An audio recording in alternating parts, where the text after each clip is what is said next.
So welcome everyone. I've been excited to do this presentation today. Anytime we can bring in a real Netomi customer to talk about their real world experience with our AI platform, and I get interested. So the reason we do this is so that others can hear firsthand from an actual user of the platform, how the technology really works out in the wild, so to speak.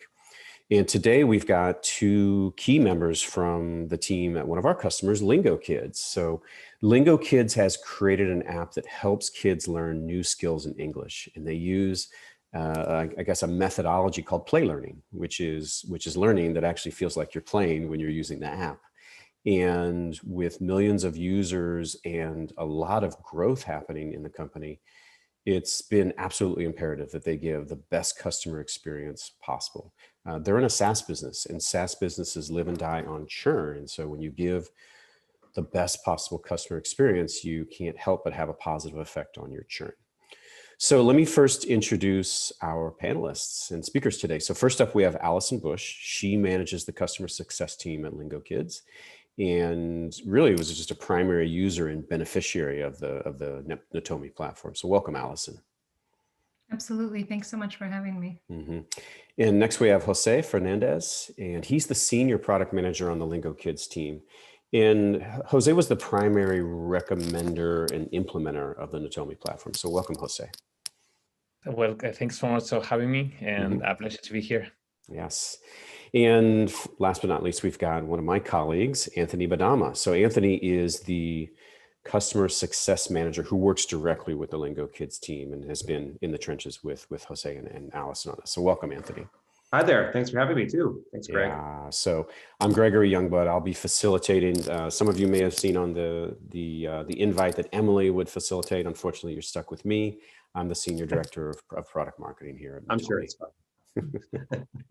So let's jump right into the discussion. So what I'd like to do is start with what was the situation at Lingokids at the beginning of 2020. So I'm hoping to have Jose have you show some insight of like, what was it like before you said, you know what, we've got to do this automation thing? What were the business conditions that you were seeing? Yeah, so we had a very modest support team. There were just 2 agents, and we had around 1K tickets per week, and that was just before the COVID pandemic. Then everybody was sent home, and we saw a massive subscriber spike. It was around 1,000% or so, and of course. Well, wait, Jose, I can't let that one pass. Like 1,000% spike. Yeah, it was users. That's huge. It was huge. And from a business standpoint, you find, and I'm sort of telling you, saying what you already know, of course, it's like, wow, how the heck do we keep up with this? This is everything we wanted, but maybe we weren't quite ready for it this fast. And I know what that can be like. Exactly. And one of the main things that happen when you see a rapid customer growth, right, is that the number of support tickets also increase in relation to that growth. Yeah, and sorry, I keep jumping in, but it's and now people that are having small issues that they want addressed, it's hard to keep up, so they're not getting them addressed in a timely manner. So their first taste of your company might be a dissatisfying one if left unaddressed when you have that kind of growth. Exactly. Yeah. And from a product point of view, what you want to avoid is those type of interactions, right, which are the most likely ones to result in churn. Yeah, absolutely. And SaaS business living and dying by churn. Exactly. Yeah. Exactly. Yeah. Okay. All right. Now, I didn't mean to cut you off. Did you complete the comments you were going to make? That was pretty much it for as far as the initial situation, right, and what happened when the COVID pandemic started. And of course, like, we were wondering, is this spike going to sustain, right, over time? Right. Like, how do we adapt our operations team to be able to absorb all these tickets over time with the uncertainty of the situation? Well, that's the key question, because you see the spike, you're like, wow, we've got to get some headcount in here. And you go to the CFO and he or she says, really? Should we hire? Can we hire? Is this real? And you just don't know because of that uncertainty you talked about. Okay. And Allison, you were, you were living through this, you and your team. I mean, what was it like when you guys were going through this 1,000% spike, and what was the human impact on your agent team? Yeah, so when Jose talks about where we were at before this COVID spike, I guess you can call it, I really only got to experience about 3 weeks of that. I was new to the company, joined at the end of February. And at the time I was working as an agent. And we have a question, actually, someone's asking what CRM and ticketing system Yeah. that we use, and want to let everyone know that we use Zendesk at Lingokids. So I was, through my training on Zendesk, getting used to the ticket count that we had that had been stable for a while. And then all of a sudden, offices close, we get sent home, and really quite rapidly, we had this growth start to show. So on a personal side, this was a lot of changes in a short period of time, not to mention sort of the personal aspect of, wow, okay, we're in a pandemic and we're all getting sent home, and work changing so quickly. Yeah, and as an agent, I mean, you shared this with me. It's just you want to keep up, you want to make customers happy. It's how you're tuned. That's why you took the job. And you're just always having to sprint to keep up, and it never ends. And I know you said that had a real personal impact on each and every one of your agents, of just that it's almost like a job satisfaction thing that can be really tough. Okay, Sure. so those were the conditions as you entered into the pandemic. And at some point you just, the light bulb went on, like, we need to do something different. So Jose, I know that you then kicked off a research process. And so I wondered if you could just share with the group, with our audience, about what that research process was like. Sure. So obviously we wanted, well, and as Alison was replying to one of the questions, right? We wanted a solution that would integrate with Zendesk. We needed multi-language support because we have customers all over the world. And very focused on use cases capabilities, right? So really being able to go into those systems and personalize every use case that would result in a higher percent of automation drop. Then we also saw that Netomi have some high-profile investors for companies that we trust in the big tech area, and I think one of the biggest confidence builders we had was that one of the sales representatives got in touch real fast with us, and within, I believe it was like a week or two, they were able to give us a very quick estimated impact analysis on how much of our volumes would you guys be able to automate for us. Yeah. So I'd like to comment on two parts of that. One is, I always chuckle when people say they chose, one of the reasons they chose us is because of the investors, but I guess it's true. We have some pretty high profile investors. So I love that actually helps us in our sales efforts. But on a more tangible note, you brought up the estimated impact. And so I wanted to really highlight that. And Anthony, I thought you could just talk about that. And let me just tee it up. So we're able to use an AI tool to take your historical data and tell you exactly what you're going to get in terms of real estate. And I should take the word exactly out. It's highly accurate. There's no exactly, but it's turned out to be highly accurate. But Anthony, you want to just talk about how easy it is to do that? Yeah, sure, Greg. Yeah, it's definitely a straightforward process. And essentially what happens is we request kind of the most recent Zendesk data that can be easily exported for any agent desk for that matter. And basically we take that data and we run our own analysis on our end to really see what is the highest repeatable topics that we potentially can automate with our Netomi AI. So we basically come to the table with these X number of use cases or situations where we can say that these happen a lot in your tickets, and we want to make sure that we can deflect those away from your agents. Yeah. And what I've heard from customers is just like, wow, this allows me to know what I'm getting not only before I sign a contract and spend any money, but really before we spend any time on it. We're not asking you to have your agents sit down and think through all the different ways that somebody might ask a question.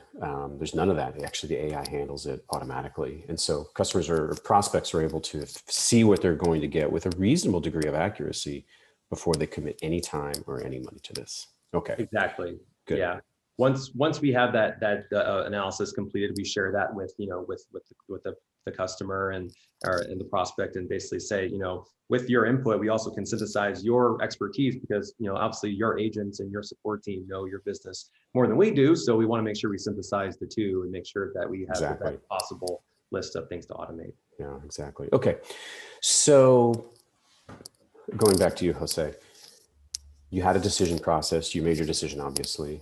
Let's talk about what the goals for AI. So once you said we're doing this and this is with whom we're doing it, what are our goals for the AI solution? Sure. So the main and more important goal for us was that level of automation. The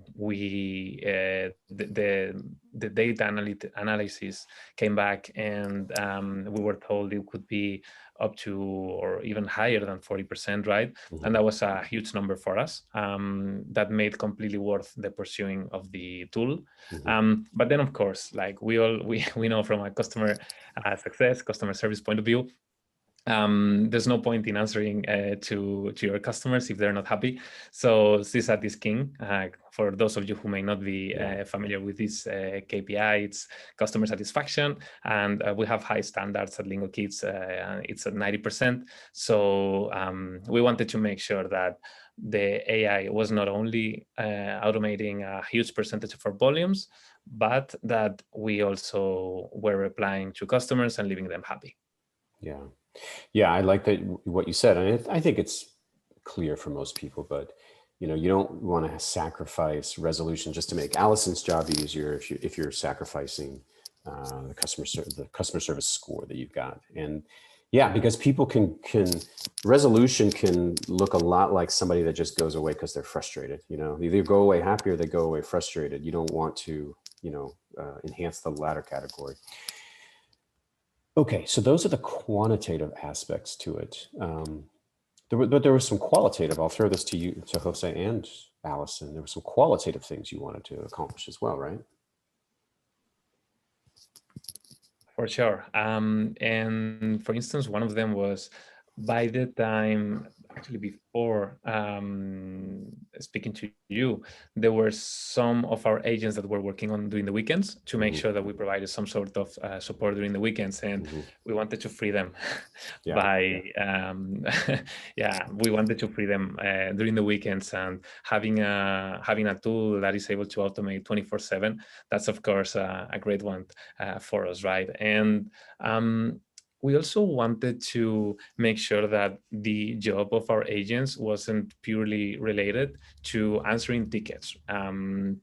We wanted to increase their morale by also providing some sort of career path that could go into any other direction. And the customer support and customer services team in general, they can deal with a lot of data analytics, project management, stakeholder management by working with product managers, working with engineers, resolving issues at root cause, automation, content creation to allow for self-service in whether it's help centers, YouTube channels, and whatnot, right? And there was definitely that qualitative side as well, where we wanted to bring in the automation. Yeah. And I think I'm sort of a living example of that in a lot of ways, because I started out as an agent, and within 7 or 8 months had moved up to managing the team. So I was able to, I'm an example of that sort of career path. And that might not have been possible if we hadn't implemented this type of structure. Yeah, it's interesting that you bring up career path.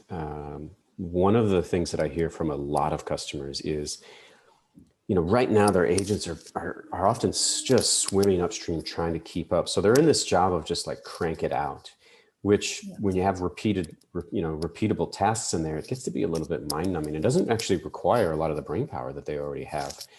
And what we've heard is that once we free up these repeatable tasks, now they're they're spending their time on higher order thinking tasks, like doing analysis of analytics, giving feedback to the product team. And I know you guys reflected this as well. Like, this is what's possible when you've got an AI solution that automates the mundane, so to speak.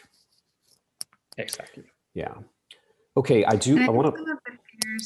Some of the fears around AI, which is, is a robot going to replace my job or something like that, can kind of be resolved through that, because the AI does take over some of those more day-to-day tasks, which frees up agents to do the higher level thinking. Right. You can't necessarily get from an AI. Yep. Looking at the bigger picture, looking for the, down the line at what we want to accomplish as a team. And we have really great agents at Lingokids, so we wanted to use their talent to the maximum capacity. Yeah, I like that you brought that up, and I was going to actually ask you about that in a later section, but it's great that you brought it up. It's just, yeah, I don't want to be replaced by a robot. None of us do. And so to assuage those feelings, I think I like hearing that you've had a good experience where people are now turning towards more interesting things rather than jobs being eliminated or anything like that. Okay. We are getting a few questions. I want to address those just about, talk about which channel you're using right now. Yep, so that's Zendesk. Yeah, you're using Zendesk and you're using chat. Mm-hmm. Yeah. So there was a question that came in. Did you use chat before you went to the Netomi platform without AI? No, we didn't. We only had a help email address. Okay, so created. Yeah. Okay. So that's, and then there's a question that says, do you use any system for the ticket analysis? I guess I'm not sure what's It's a meant question by about that. clustering, maybe. Go ahead. Like our clustering analysis, like, do we use a system to do the analysis on our side, I think. Oh, okay. Yeah. Yeah, for the ticket. So we are the system. We have our own AI tool that analyzes and clusters the tickets. And then I'll talk to it without actually demoing it, but it's a very easy tool, because then you go into the tool, you see these clusters, and all you do is look down and use your human judgment. Do these different inquiries that were all clustered. Do they all belong in the same cluster? And then you give it a name, and then you hit done. And that categorizes those. You do it for all of the clusters, and then you hit the train button, and then a few hours later, the whole AI is trained. It's really, really very simple and easy for anybody who's familiar with the business and the business questions can do it.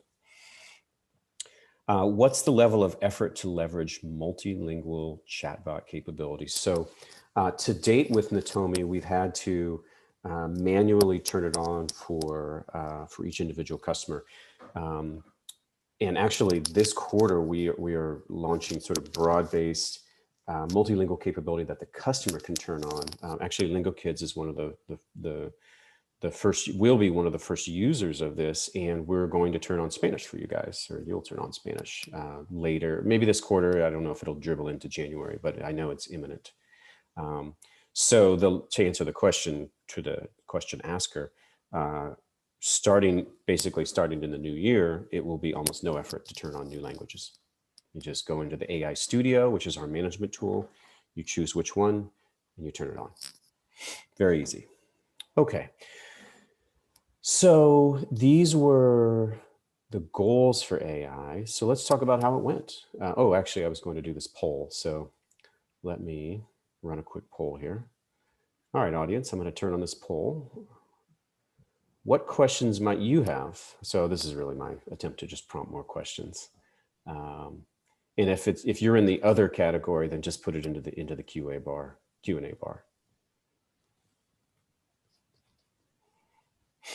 I see a question coming in. How long will it take? Typically, these days, we're having customers be up and running in about 4 to 6 weeks. That's kind of we all agreed that was the right time frame that we could talk about it to get up and running. Now, of course, you take it from there, and there's a process. We have a playbook from that point forward to then create more and more coverage, more and more accuracy. But we typically say about 4 to 6 weeks. It's much easier if you're a Zendesk customer, but we're also integrated with Gladly, Zoho, Salesforce, and a few others. So that's answering how long will it take. What level of automation could I receive? achieve. It really depends on your business. The great thing is what we talked about before is we can pretty much tell you up front with reasonable accuracy, because it's not subjective. It's all based on what the AI determines. But with reasonable accuracy, we can tell you up front. I can say that we've got a customer, WestJet, that during their COVID spike, we're getting 87% resolution rate, automated resolution rate as a peak rate. But we have customers that are thrilled with 15% and 20%. Our goal in Lingokids case, which I think is reasonably representative, if we had to pick an average, our goal for Lingokids is 40%, and everybody on this call feels like we're going to hit that in the short term. So it really depends on your business and the types of questions you get, but we can tell you up front. Can my customers' questions be easily automated? This is a little bit of a variation on the prior question. I would say reach out and engage us, and let's do the automated ticket analysis on your historical data, and we'll tell you exactly how well we can do the clustering and the pattern recognition, and we can tell you in general what resolution rate you get. Okay, all right, let's keep going, guys. So what I want to talk about is, let's see, I've got so many windows open, I can't see what's on my screen, so bear with me. That's kind of embarrassing. There we go. Okay, so how did phase one go? That's what I wanted to talk about. So Anthony, I wanted you to talk about what the process is. What's the process you take a new customer through to get them up and running? And then after that, we'll have Jose and Allison talk about for them how it was. What was it like to work with us? But maybe you could tee us up with what the process is. Yeah, like, as you mentioned, we do have a playbook for setting up the customer up for success with the bot successfully. So after we do the clustering analysis and we assess kind of which intents or use cases that we'd like to kind of work with as part of our first instance of the bot, we actually work with the team to kind of go through those workflows and how the humans, agents actually resolve those tickets. So we spend some time to dig through those details, understand, okay, if this question came in to your agent desk, how does an agent right now typically solve that request? So we collect a lot of information in addition to any other specifics regarding what things need to be updated in Zendesk or your agent desk, as well as what is our response. If this query or this question came into your agent desk, what would you like the bot to say? And so we craft responses, make sure they're A+ in terms of customer quality and aligns to branding guidelines. And from there, we start to really flesh out our experience.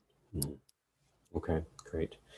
So for you guys, Jose and Allison, I'll let you choose who responds first, but what was it like for you? What was your experience with working with the team? It was great. I know firsthand how difficult it is to schedule meetings in 3 different time schedules, right? Europe, North America, Asia, and we were always the one benefiting from the time schedule. Anthony had to be a little bit earlier every morning, and the people working from Asia. We're actually taking some late meetings, so I guess that flexibility was definitely great. There were also meetings scheduled whenever we didn't have time to go through all of the topics within one meetings. In every meeting, we the Netomi team actually brought the people that needed to be in that meeting, whether from all of their cross-functional teams, right? Which was really helpful. Like overall, we felt very well treated. Yeah, and what you're saying from an experiential standpoint is what we talk to our prospects about: white glove treatment. So Anthony is the white glove, and that's the kind of treatment that we try to give to our customers. Is, I mean, Anthony, I look at your calendar. I try to schedule meetings with you, and it's tough because we're very busy these days, Greg. Yes. Yeah. You've got a lot of customers, and you give them a lot of attention. And I think I'll just say this to the audience. That's one of the ways that we try to make it easy for you as a vendor to you is we try to automate everything. Ease of use is a absolute bedrock principle in how we design the product, but we try to have somebody like Anthony available to really just walk you through it, handle anything that comes up, handle any heavy load that might be there, although there's not much of a heavy load. So you're never sitting trying to figure out how to implement, how to tune, how to do anything yourself. We give you that white glove treatment. Absolutely.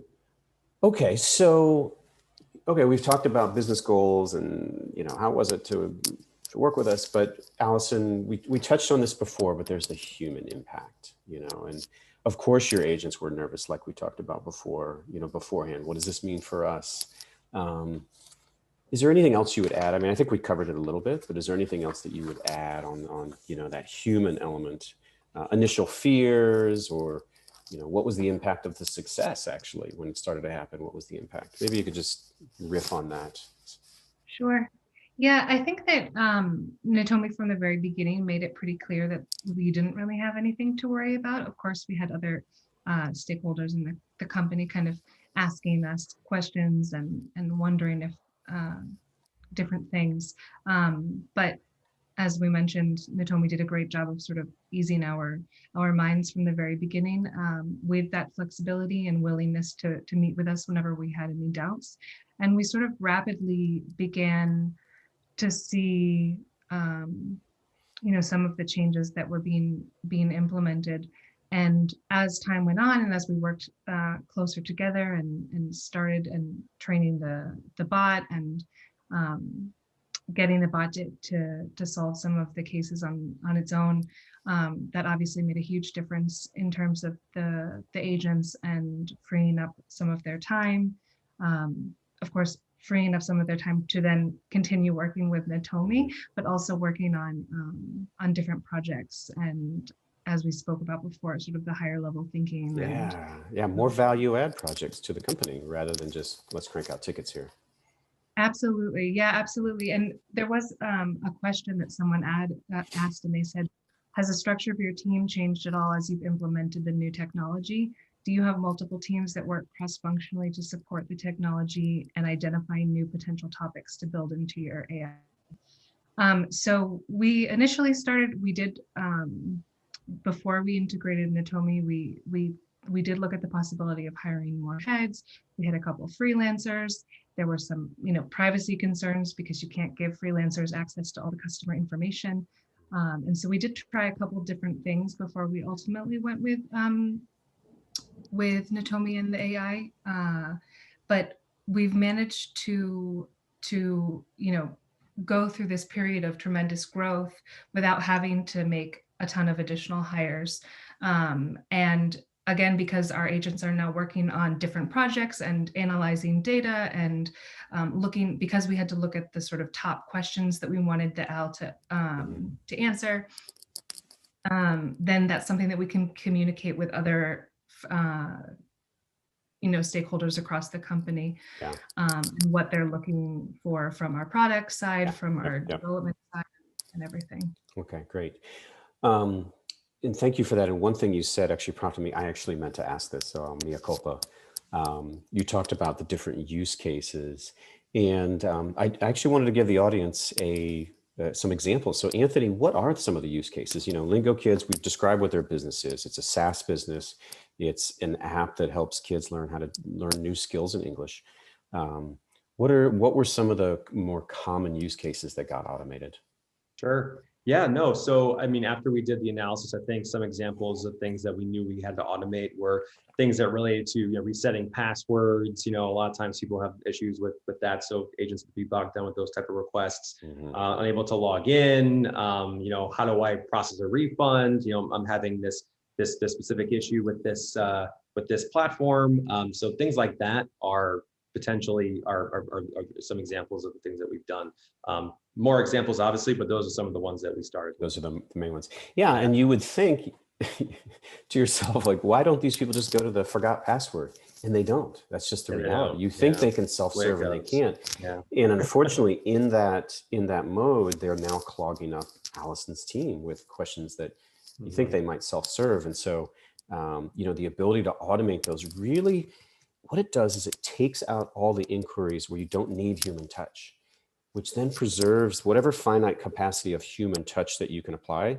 You now apply it on the inquiries that actually really need the human touch. And that's usually the best way that I can come up to characterize this. Now, Anthony, this is my second mea culpa because I skipped a slide. You guys probably noticed that. But it was, okay, with the automation of these types of use cases, what were the results that we're seeing so far? And so there we go. So you were just going to talk a little bit about some of the impact here. Sure. Go ahead. Yeah. Yeah. So, obviously, as we mentioned, we set a goal of a 40% resolution rate. And as you can see in kind of the first graph to the left here, you can see from when we started for month 1, 2, 3, we just saw a huge percent growth in terms of resolution, from month to month. So we are, seeing kind of this work pay off, and this investment, obviously come to light. So we are seeing a lot of those numbers continue to grow month to month. So that's, very promising to see that, we are kind of tracking well to our goal of 40%. In addition to that, you can also see kind of the human handoff numbers, which have gone from, you can see how many have increased from left to right. So we're getting less and less, situations or examples of tickets where it has to be pushed to an agent in order to resolve, because BabyBot is essentially resolving more of those requests over time. Right. And as we go into phase 2, what we expect is a big step function that basically takes us right to the 40% goal that we started with, that the analysis showed. So we're still very confident of that, I think is our. Yeah, really excited because a lot of the things that we're working on right now as we speak are like just going to really hit the gas even more so to that 40% and beyond. So we're currently working on some use cases that actually talk directly to Lingokids' software and integration. So we'll actually be able to process transactions automatically rather than having the agents do those up manually. So that's kind of in flight as we speak, as well as Spanish. Sorry, I keep interrupting, but no, sure. Before we go to Spanish, so let's pause on that so everybody understands. So right now, an agent can pull up, whatever the CRM is, often Salesforce could be another one, and they can get, customer data and order data and things like that. And that's what an agent does manually now. What you're saying is that the AI can now be integrated with those systems. Really, the Netomi platform, and if you've got an API, we can integrate with it for the most part. I think that's the easiest way to put it. But whatever backend system that you've got, now the AI can reach out, and we're given permission, because there's business policy to heed here, but we're given permission, it can now do this automatically. And so suddenly the AI is solving things with these highly personalized responses. And now back out of my narrative, in the case of Lingokids, there's a whole set of use cases or inquiry types that really we can't fully resolve because you have to get to a system. So you guys are working on integrating with that system. I think you're actually really, really close, right? Yeah, we're about to go live, I think, either this week or next week. Yes.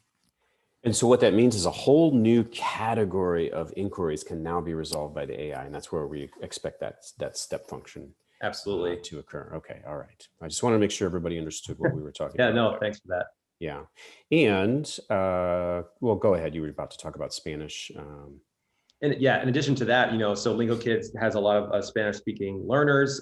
So obviously we want to accommodate that. So that's also something we're working on in parallel, is to activate, the bot's capabilities to take responses in Spanish and respond back in Spanish. So with, in addition to that, I think there are some of the other things that we are planning to really, crush that 40% goal and the 90% goal of CSAT. So there are a lot of things happening as we speak to make things even better. So I'm excited for what's to come. Okay.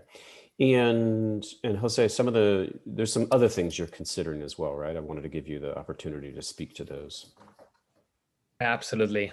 So currently we're only providing support over email, and one of the things we're considering is to expand to chat as well. We also want to extend the languages that we're currently supporting, because currently we're working with Netomi on our 2 main languages, but there's a few others that we could definitely benefit from. Of course, creating more of these use cases, right? These API integration is very powerful, and it allows us with very little engineering resources from our side to send over the information that we need in order for you guys to do the magic on your side. So definitely something that we want to expand in the future. Mm-hmm. Yeah. And having said that, Anthony, you would say that we are, as we said before, still on track for the goal, both CSAT and the resolution rate. Absolutely. Yeah. Okay. I have to apologize early. I got confused. Sorry. Earlier I said that that Lingokids was doing chat, and in fact, it's email that they're doing, and the chat is an expansion one. I'm sorry. I was talking to Anthony about chat and just came out. Easy mistake. Yeah. Easy mistake. Okay, great. So thank you guys. So we're going to go to the Q&A now. So I'll just put up the last slide. These are all Lingokids, some of their branding on their website. You go to the website. It's really a delightful website. I say that because I like kids.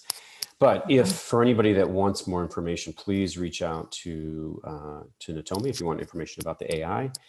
And having said that, let's go to the questions. I'm looking down at some of the questions that we got.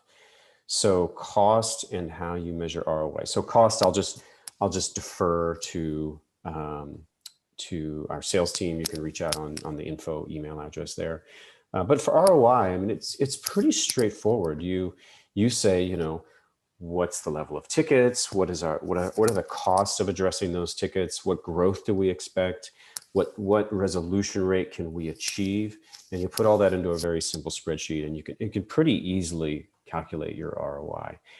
And on top of that, a spreadsheet is great, but it also won't calculate what are the costs of inexperienced people, bringing on new people, but the level of inexperience they might have at first, and any kind of impact to the brand or customer relationship, and all those non-tangible or rather intangible costs. But you can get a pretty general ROI through a basic spreadsheet. And if you need help, we can help you with that. Somebody at info@netomi.com can absolutely run an ROI for you with your assistance. I'm looking down. I see, did you try AnswerBot, which is Zendesk's? Did you try that prior? I'll just toss that to you, Jose and Allison. Did you try that before? We considered it, but I believe it didn't have things like API integration, and it was more so like an FAQ kind of tool system. Mm-hmm. So we discarded it, yeah. But we actually considered it within the first research. Yeah. Okay. Thank you. Is there a use case and capability to hand over the chat back to the bot? So yes and yes. Here on the spot in front of an audience, I can't think of like the specific use case if you'd want to hand it back to the bot. I suppose if you finish the customized business that the agent has to address more personally, then you can hand the bot back for more of the sort of the mundane inquiries that person has. But it's very easy. Within Zendesk, you can just basically hand it back to the bot, and the bot takes over from there. So very, very straightforward. How do you differentiate from your competitors? So pretty much every time you hear me talk, you'll hear us say something similar. It comes down to 3 words: accuracy, ease, and omnichannel. And so what I mean by that is we have the highest published resolution rate in the industry. That's 87% with WestJet. And that is just a number that reflects the huge investment we've made in R&D around our AI. There's a lot of companies out there that say they have AI, but what they really have is keyword recognition. And they look for certain keywords and combinations of keywords, and then they give you a response based on that. That doesn't necessarily equate to the level of interaction, the quality of interaction that you get from real conversational AI. Because the problem with keyword base is if somebody uses an oddball phrasing, it's not going to recognize it. And that's where the problem is. You need AI that truly understands human language. And again, we just hang our hat on the fact that we've got the highest accuracy rate, resolution rate published in the industry. And again, that's a reflection of the quality of AI. So that's accuracy. Ease of use. We strive to make it very easy for you guys to implement. The automated ticket analysis that we talked about before is a great example of that. where instead of sitting your agents down for weeks to log all the different questions people might ask and the ways they might ask them, we can do that in a few hours with an AI tool. So it's just an example of how we make it easy to deploy and use Netomi. And the third is omni-channel. There are very few, if even any, other vendors out there who can do chat, social, text, and email really well. There's a lot that do chat. There are some that do social and messaging, and there's actually very few that do email really well. And email is actually, there's a reason for that. Email is really hard. If you, I could show you some of the emails we get, and there's so much noise in the email. They talk about 10 different things, and then they finally ask that question. So the ability for AI to actually read that and pull out what's the actual question amidst all this noise and amidst multiple topics or even multiple questions, we can actually do that remarkably well. And I think that's one of the things that drew Lingokids to us, because we're one of the few that does email really well. You may think that you've got an idea of which channel you want to support, but the reality is over time, your customers might start to demand other channels. They might start to want to use channels that they like to use. With Netomi, because we are truly omni-channel, you are future-proofing. You don't have to make that decision now. Whereas if you go with a solution that doesn't do email, for instance, they do chat but not email, you're kind of locked into that until something changes. So why lock yourself in? Future-proof now, and that's the capability. So that's my long answer to the question: how do we differentiate from our competitors? Accuracy, ease, and omni-channel. Okay, I'm going to look down. Do you integrate with Salesforce Service Cloud? Yes, we do. And I'm trying to, there is that URL. Okay, just in the interest of time, because we promised we wouldn't go over 45 minutes, I'll look at this list. There's more questions coming in, and we'll respond via email to all of these questions. So with that, I think we'll wrap it up. Anything more, panel, we want to add? No, this is great. Okay. With you. And thanks for having us. Yeah, it was my pleasure, and I enjoyed the conversation. Thank you to the attendees. It looks like nearly everybody stayed till the end, which is great.